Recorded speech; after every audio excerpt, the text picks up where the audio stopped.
रतनपुर गांव में मनीराम नाम के एक सेठ जी रहते थे। हालांकि उनके पास धन दौलत की कमी नहीं थी, मगर कंजूस बहुत थे। एक बार वे एक दुकान पर मछली खरीदने गए। दुकानदार ने जब मछली के पैसे बताए तो सेठ जी बोले, ये तो बहुत ज्यादा है, तुम तो बहुत ठग रहे हो यार।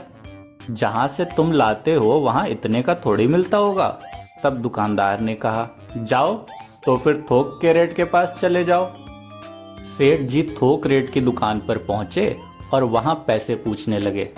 जब उन्होंने पैसे बताए तो वे सेठ जी को फिर से बहुत ज्यादा लगे और सेठ जी बोल पड़े, जहां से तुम मछली लाते हो वहां इतने की थोड़ी मिलती होगी। हाँ भाई हाँ, क्यों नहीं, हम तो नदी से मछली लेकर आते हैं, वहां बिल्कुल मुफ्त मिलती है, जाओ वहीं से जाकर ले लो। सेठ जी को यह बात जच गई। जब मुफ्त में कोई चीज मिल रही है तो फिर पैसे देकर क्यों लें। वह नदी की खोज में निकल पड़े और आखिरकार पास के एक गांव में पहुंचकर उन्हें एक नदी मिली। मछली पकड़ने के चक्कर में सेठ जी नदी में काफी गहराई तक पहुंच गए। तभी नदी में एक भयानक सैलाब आया और अचानक नदी का पानी बढ़ने लगा। सेठ जी को याद आया कि उन्हें तो तैरना आता ही नहीं। फिर सेठ जी घबराने लगे। जब वो नदी से बाहर नहीं निकल पाए तब उन्होंने मन में एक मन्नत मांगी, अगर मैं नदी से बाहर निकल जाऊं तो मैं 101 ब्राह्मणों को भोजन खिलाऊंगा। मन्नत मांगने से उनके मन में एक आत्मबल आ गया और वो धीरे धीरे आंखें बंद करके आधी दूर तक आ गए। आंख खोलकर उन्होंने देखा तो पछताने लगे, मैंने बिना मतलब का ही 101 ब्राह्मणों के लिए कह दिया, आधी दूर तो मैं आ ही गया हूँ। तब उन्होंने फिर से मन में ठाना कि अगर मैं अब नदी से बाहर निकल जाऊं तो 51 ब्राह्मणों को भोजन कराऊंगा। थोड़ा साहस करके उन्होंने फिर से तैरना शुरू किया तो थोड़ी दूर और आगे आ गए। अब सिर्फ चौथाई हिस्सा ही रह गया था। जब उन्होंने देखा कि अब नदी का सिर्फ चौथाई हिस्सा ही बचा है तो वो फिर बोल पड़े, अगर मैं अब बाहर निकल गया नदी से तो 21 ब्राह्मणों को भोजन करा दूंगा। ऐसे ही करते करते सेठ जी थोड़ा और किनारे पहुंच गए और फिर मन में सोचने लगे, 21 ना सही लेकिन 11 ब्राह्मणों को तो मैं भोजन खिला ही दूंगा। फिर थोड़ा तैरने के बाद जब 2-3 फीट ही रह गया था तब सेठ जी फिर बोल पड़े, 11 नहीं पर 1 ब्राह्मण को तो मैं खिला ही दूंगा, जरूर खिलाऊंगा। ऐसे ही करते करते सेठ जी आखिरकार नदी से बाहर आ ही गए। बाहर निकलने के बाद सेठ जी ने सोचा, अब कह तो दिया है पर 1 ब्राह्मण को भोजन कराऊं कैसे। कहने को तो कह दिया सेठ जी ने कि 1 ब्राह्मण को भोजन करा देंगे, पर अब पैसे बचाने के चक्कर में सेठ जी ऐसे ब्राह्मण की खोज में चल दिए जो कि बहुत कम खाता हो। कई जगह ढूंढने के बाद भी सेठ जी को बहुत कम खाने वाला ब्राह्मण कहीं नहीं मिला। कई लोगों से पूछने बताने के बाद आखिरकार सेठ जी को एक ब्राह्मण मिल ही गया। सेठ जी उस ब्राह्मण के घर पहुंचे और जाकर कहने लगे, मुझे एक ब्राह्मण की दावत करनी है, इसीलिए आया हूँ। ब्राह्मण ने सेठ जी से कहा, जी ठीक है, मुझे आपका निमंत्रण मंजूर है। अब सेठ जी ने ऐसा प्रश्न कर दिया जिसके लिए ब्राह्मण देवता तैयार नहीं थे। सेठ जी ने पूछा, आप कितना खा लेते हैं? इतना सुनते ही ब्राह्मण देव समझ गए कि यह सेठ बहुत कंजूस है जो ऐसी बात पूछ रहा है। अब सेठ जी कंजूस थे तो ब्राह्मण देव भी कम चालाक नहीं थे। वह तुरंत ही बोल पड़े, मैं तो मुश्किल से सिर्फ 2 पूड़ियां ही खा पाता हूँ। सेठ जी की खुशी का तो कोई ठिकाना ही नहीं था। उन्हें लगा कि बस यही उचित ब्राह्मण है और तुरंत बोल पड़े, देखिए पंडित जी, मैं 9 बजे दुकान पर चला जाता हूँ, आप उससे पहले आकर भोजन कर लीजिएगा। पंडित जी राजी हो गए और सेठ जी प्रसन्न मन से घर आ गए। सुबह सुबह भोजन की सारी तैयारी करके सेठ जी पंडित जी का इंतजार करने लगे, पर 9 बजे तक भी पंडित जी घर नहीं आए। धीरे धीरे 10 बज गए। आखिरकार थक हार कर सेठ जी सेठानी से यह कहकर दुकान चले गए कि देखो, मैं जाता हूँ, मेरे पीछे पंडित जी आए तो उन्हें भोजन करा देना और 11 रुपए दक्षिणा भी दे देना। सेठ जी के जाने के बाद करीब 12 बजे पंडित जी घर आए। उनके आते ही सेठानी उनके हाथ पैर धुलवाने लगी। तभी पंडित जी फूट फूट कर रोने लगे। सेठानी ने तुरंत पंडित जी से पूछा कि क्या हुआ पंडित जी? क्या बताएं, आज के दिन तुम्हारी देवी जैसी सासू माँ की याद आ गई। वो जब भी हमें निमंत्रण के लिए बुलाती थीं, तो हाथ पैर धुलवाते समय हमें 11 अशर्फियां देती थीं। इतना सुनते ही सेठानी तुरंत भावुक हो पड़ी और कहने लगी कि सासू माँ नहीं है तो क्या हुआ पंडित जी, मैं तो हूं ना। और सेठानी ने 11 अशर्फियां लाकर पंडित जी को दे दी। इसके बाद सेठानी ने पंडित जी के लिए बढ़िया सा भोजन लगाया और पंडित जी ने पेट भरकर भोजन किया। भोजन खत्म करने के बाद पंडित जी फिर फूट फूट कर रोने लगे। तभी सेठानी ने फिर से पंडित जी से पूछा कि अब क्या हो गया पंडित जी? क्या बताऊं सेठानी जी, आपकी लक्ष्मी स्वरूप सासू माँ जब जिंदा थीं, तो वो मुझे भोजन कराने के बाद भी 51 अशर्फियां और साथ ही साथ आटा और चावल का भी दान करती थीं। पर वो सब भी पुरानी बातें हैं, अब वो समय कहाँ लौट कर आएगा। चलिए ठीक है सेठानी जी, अब मैं विदा लेता हूँ। तभी सेठानी बोल पड़ी कि पंडित जी आप चिंता मत कीजिए, जैसा पहले होता आया है आगे भी वैसा ही होता रहेगा। इतना कहकर सेठानी ने आटा, चावल, तेल, घी आदि सारा सामान एक झोले में बांधकर पंडित जी को दे दिया और पंडित जी सारा सामान लेकर अपने घर को निकल लिए। रात को जब सेठ जी लौटकर घर आए, तब उन्होंने सेठानी से पूछा, पंडित जी भोजन करने आए थे? तब सेठानी जी ने कहा कि मैंने उन्हें भोजन तो अच्छे से करा दिया था, पर वो बार बार रो रहे थे। इस पर सेठ जी ने आश्चर्य से पूछा, बार बार रो रहे थे, वो क्यों? फिर सेठानी जी ने बताया कि उनको बार बार सासू माँ की याद आ जाती थी, लेकिन सासू माँ की कोई कमी महसूस नहीं होने दी और उनकी सारी दान दक्षिणा पूरी की। सेठ जी बुरी तरह से चौंक गए। अरे कैसी दान दक्षिणा? जब सेठानी जी ने पूरी कहानी बताई तो गुस्से से सेठ जी का खून खौलने लगा। सेठ जी ने तुरंत अपनी लाठी उठाई और पंडित जी के घर की तरफ चल दिए। उधर पंडित जी भी होशियार बैठे हुए थे। उन्हें मालूम था कि जब कंजूस सेठ को सारी बात पता चलेगी तो वह बहुत हंगामा करेगा, इसलिए पंडित जी ने पहले ही सारी तैयारी कर रखी थी और पंडिताइन को यह बता रखा था कि जैसे ही सेठ जी उनके घर आए, वह तुरंत पंडित जी को एक सफेद कफन उड़ा दे।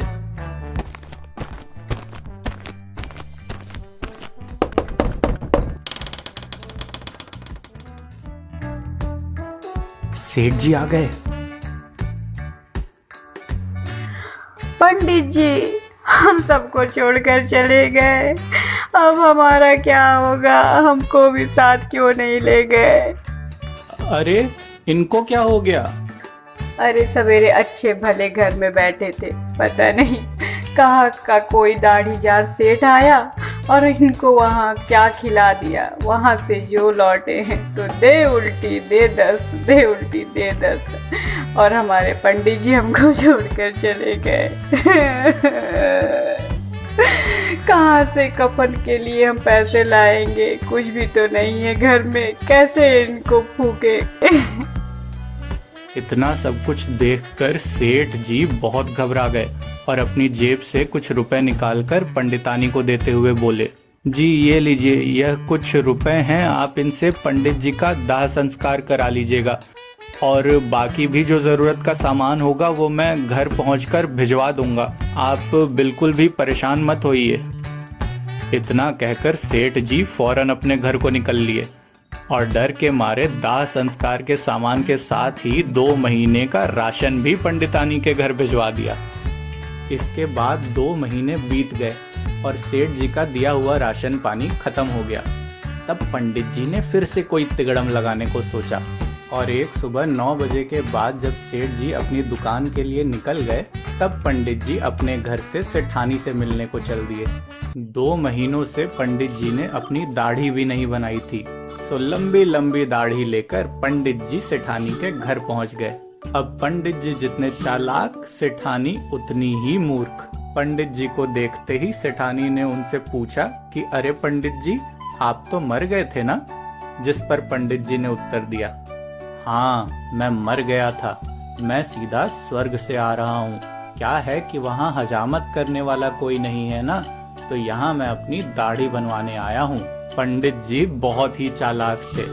उन्होंने कहीं से पता लगवा लिया था कि सेठ जी की एक छुटकी नाम की लड़की थी जिसका कई साल पहले स्वर्गवास हो गया था। पंडित जी ने सेठानी से कहा, मुझे वहाँ छुटकी मिली थी।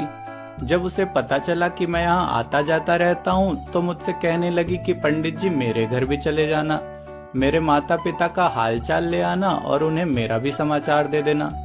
तभी तो मैं आप लोगों को छुटकी का समाचार देने आया हूँ। वैसे सेठ जी कहाँ हैं? कहीं दिखाई नहीं दे रहे। यह सब सुनकर सेठानी बहुत भावुक हो गईं और पूछने लगीं कि कैसी है मेरी छुटकी। जिस पर पंडित जी ने उत्तर दिया, क्या बताएं, छुटकी तो बहुत कमजोर हो गई है। वहाँ कोई बढ़िया इंतजाम नहीं है ना, फल फूल मेवा मिश्री कुछ नहीं मिलता। अब मुझको ही देख लो, मेरी दाढ़ी कितनी बड़ी हो गई है। वहाँ हजामत बनाने वाला भी कोई नहीं है। तभी तो मैंने सोचा कि यहाँ आकर अपनी दाढ़ी भी बनवा लूंगा और छुटकी का भी काम कर दूंगा। अब देखो मैं थोड़ी देर में जाने वाला हूँ, तो तुमको जो कुछ भी छुटकी को देना दिवाना हो वो मुझको दे देना, मैं जाकर उसको दे दूंगा। अब सेठानी जी ने छुटकी के लिए बढ़िया बढ़िया व्यंजन और बोरी भरकर राशन सामग्री पंडित जी को दे दी और पंडित जी सारा सामान लेकर अपने घर चले आए। शाम को जब सेठ जी लौटकर घर आए तो सेठानी ने उन्हें कुछ नहीं बताया। इसी तरह सेठानी का दिया हुआ राशन पंडित जी ने 2 महीने चला लिया। उसके बाद पंडित जी फिर सेठ जी के यहाँ पहुँचे। पंडित जी को देखकर सेठानी खिलखिला उठी और पूछने लगी कि क्या हाल चाल है पंडित जी। जिस पर पंडित जी ने कहा, हाल चाल बहुत बढ़िया है, अब तो छुटकी एकदम तंदुरुस्त हो गई है। तुम्हारा दिया हुआ सामान देखकर वो बहुत खुश हो गई थी। उसने खूब खाया पिया। उसने तुम्हारा और सेठ जी का हाल चाल पूछा है और जानती हो तुम नानी बन गई हो। छुटकी को लड़का हुआ है। अब तो सेठानी की खुशी का कोई ठिकाना ही नहीं था। अच्छा सुनो, छुटकी ने कहा है कि अम्मा से कह देना कि नाती के लिए कुछ कपड़े और शगुन का सामान भिजवा दे। और हाँ, उसने वहाँ दावत का भी इंतजाम किया है, तो उसके लिए कुछ राशन पानी भी भिजवा देना। अब तो सेठानी जी दौड़ दौड़ कर सारा इंतजाम करने लगी। उन्होंने एक तांगा बुलवाया और उसमें आटा, चावल और सारा राशन भरकर पंडित जी को दे दिया और जाते जाते कहा कि पंडित जी छुटकी से कहना कि उसकी अम्मा उसको बहुत याद करती है। हाँ हाँ, क्यों नहीं, कह दूंगा, जरूर कह दूंगा। इतना कहकर पंडित जी निकल लिए। तभी अचानक किसी काम से सेठ जी घर आ पहुंचे और देखा कि सेठानी तो दरवाजे पर खड़ी हैं। उन्होंने सेठानी से पूछा, क्या बात है, यहाँ क्यों खड़ी हो, कोई आया था क्या? तब सेठानी ने सेठ जी को बताया कि स्वर्ग से पंडित जी आए थे और आप नाना बन गए हैं। नाना? मैं नाना कैसे बन गया? ना मेरी कोई बेटी, ना कोई भतीजी, भला फिर मैं नाना कैसे बन सकता हूँ?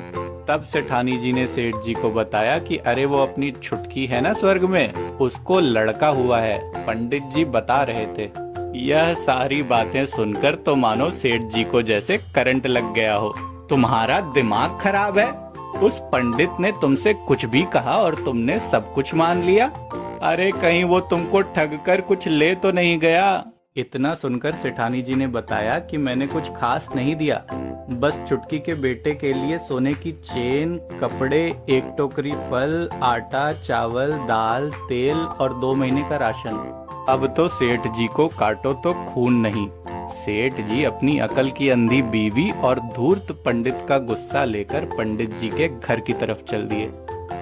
जब सेठ जी पंडित जी के पास पहुंचे तो उनसे हाथ जोड़कर माफी मांगने लगे। पंडित जी, मुझे माफ कर दीजिए, मैं आज के बाद कभी कम खाना खाने वाला ब्राह्मण नहीं ढूंढूंगा। तब पंडित जी ने कहा, ठीक है, मैं तुम्हें माफ करता हूँ, लेकिन हर महीने कम से कम 2 बार मुझे निमंत्रण के लिए बुलाना होगा और हर बार 101 रुपए दक्षिणा भी देनी होगी। मुझे माफ कर दीजिए पंडित जी, मैं हर महीने आपको 2 बार दावत भी खिलाऊंगा और 101 रुपए दक्षिणा भी दूंगा। जिस पर पंडित जी ने मुस्कुराते हुए कहा, जाओ, अब तुम चैन से रहो।